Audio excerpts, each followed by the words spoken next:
I am that I am. Leverage is the lever that influences your success. Great minds uses team effort to create leverage. Leverage that maximizes their growth potential of the business.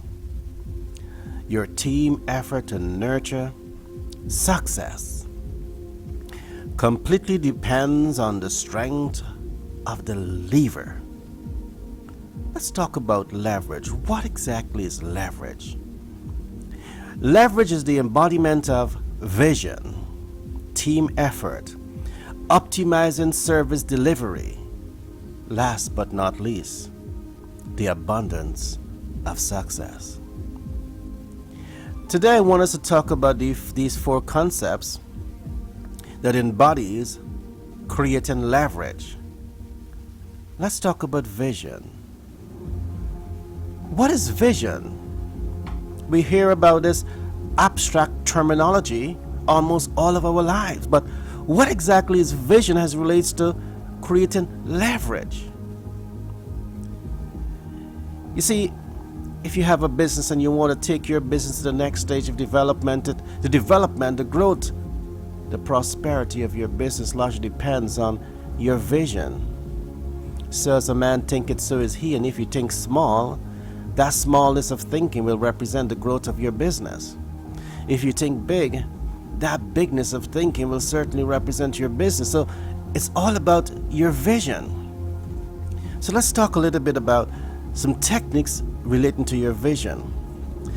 Your vision represents a definiteness of purpose. And what a definiteness of purpose represents, it simply means that you have identified a higher cause than serving self in doing what you're doing. Because if you're stepping out to satisfy a purpose, it means that you are stepping out to satisfy a needs and a want and an expectation. And that is what is called definiteness of purpose. You want to touch and transform. You want to add value to people's life. This is a vision in relation to leverage. But there are four concepts here that I really want you to understand as I talk about leverage and leverage relating to vision. Let us talk about a plan. Now you have the vision. You know what it is that you want to achieve. You want to touch and transform and you want to change life, but do you have a plan? It is not enough to have those great ideas in your mind. As I keep saying, whatever you have in your mind is the first stage of manifestation. And when you take it out of your mind and you put it into a plan, it becomes your second stage of manifestation. You have to develop the art of developing your plan. Take your ideas out of your head and put it into a plan, and that plan should show a step-by-step approach that represents the success that you want to attain. Step 3. Now you have a vision. Now you have the plan. What are you going to do next? The next step here is to develop a definiteness of synergy. And what exactly do I mean by definiteness of synergy? You need to foster collective efforts. You need to form your mastermind that can help you to think tank the process of development that can support your path to success. And the fourth one is definiteness of action. Regardless of what happens, you must develop a mindset that says that I will keep moving in the direction of my destiny, and I will not allow anyone or anything to distract me from what I want to achieve. Because I know that the dominant thoughts always manifest. The things that I think most about always manifest. So this is what embodies your vision in creating leverage. You must know what you want to accomplish. You must know who you're going to serve. You must also know how to achieve that. You must develop your plan. That plan must show you a step-by-step approach to embrace your dreams and your hopes and your aspirations. You must develop synergy. You must be able to identify all of the support systems that can help you to move in the right direction in realizing the things that you want to realize. You must take action. Regardless of what happened, you must take action. The next thing I want to talk about here is the team effort. You know, great minds understand the power of team effort. It's no longer about me, myself, and I. It's about a team. The team is what helps you to create leverage. The team is what gives you the lever to success. But in developing your team, you now have to acclimatize your team to the vision. You now have to ensure that the team comes with a solid commitment to move a process of development forward. And here is where you need to constantly check to see who is the wolves among the sheep, and you have to weed out the wolves from among your sheep. You don't want to be a shepherd that is moved in the direction and you have the wolf who is trying to undermine the process of development. You need to weed out the wolf and embrace the sheep and ensure that nothing stands in your way in moving towards success. You need to also ensure that you find the people who are truly passionate to that vision and you align them to function effectively in the organization. And align them is not just about selection and placement.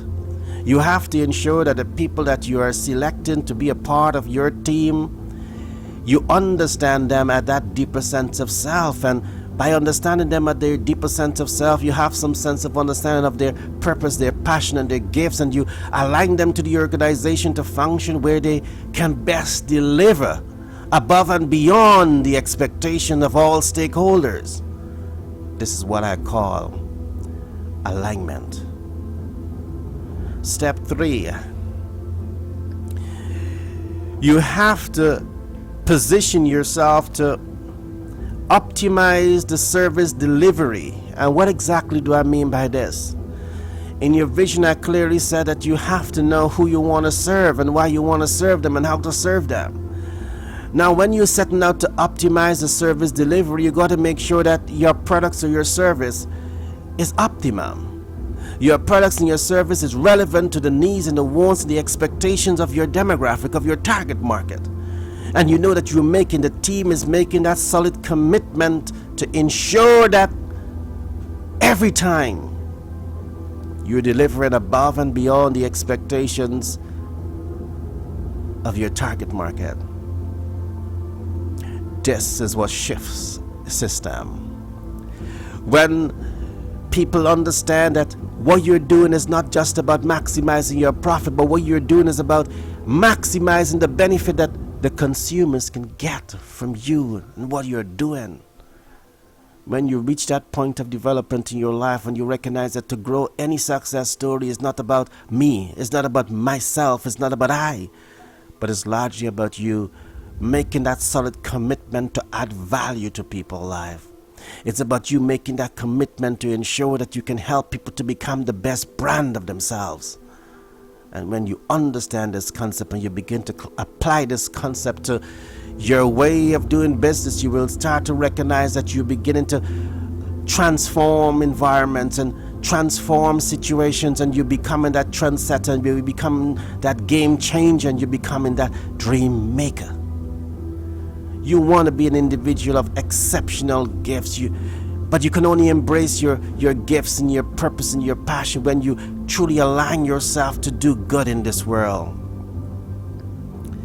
The last thing I want to talk to you about here is that when you understand your vision, when you build your theme, when you make that commitment to optimize service delivery, something significant happens.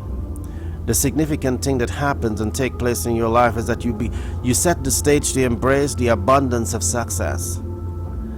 And I want to say this. Your ability to attract success is only limited by the ability of your team to visualize and to apply themselves. Your success is only limited by you. So as a man thinketh, so is he. In closing, I want to throw 2 snippets inside of this discussion, this podcast today. You need to understand what is known as leverage by eyesight and leverage by mindsight. The one that is creating leverage by eyesight, what he does is simply duplicates what he see other people is doing out there, because he can only be driven by his eyesight. He can only see things, and based on seeing things, he can take action and create leverage. But then there's another great mind. There's another being that truly understands that I am the I am, and he understands that when he believes in himself and he commits to himself and he loves himself and he believes in his ability to think, and he starts to move to that point where he can leverage his mindset, you start to shift the foundation. Because the man that is operating that mindset is the man that can say, whatever I think I can make manifest, because I have the power of thought, and nothing manifests divorced from thought. The house you live in is because of thought. The car you drive is because of thought. The man going to space is because of thought. Nothing happens because of thought. And if I never believe in my ability to think and my ability to apply my thoughts and creative thinking to make things happen, many persons in the world today would not have been able to fly by plane. Many persons would not have been able to drive on the sea by a boat. Many persons would not have been able to sit behind a car and drive, but because of the fact that I believe in my ability to think and I believe in the power of my thought, great things happen. You want to be the individual who is creating leverage by mindset. Commit to become the best brand of yourself. I trust you would have enjoyed this podcast. Another podcast from Billionaire Codes to put you on that path to truly become the great you, the I am that I am. My name is Gary Thompson. I'm a business development consultant by profession. I'm a humanitarian by nature, and I'm the author of the book Self-Application Best Practices, Transforming the Minds and Cracking Billionaire Codes. I trust you would have enjoyed this podcast, and I can't wait to present the next one. Do enjoy.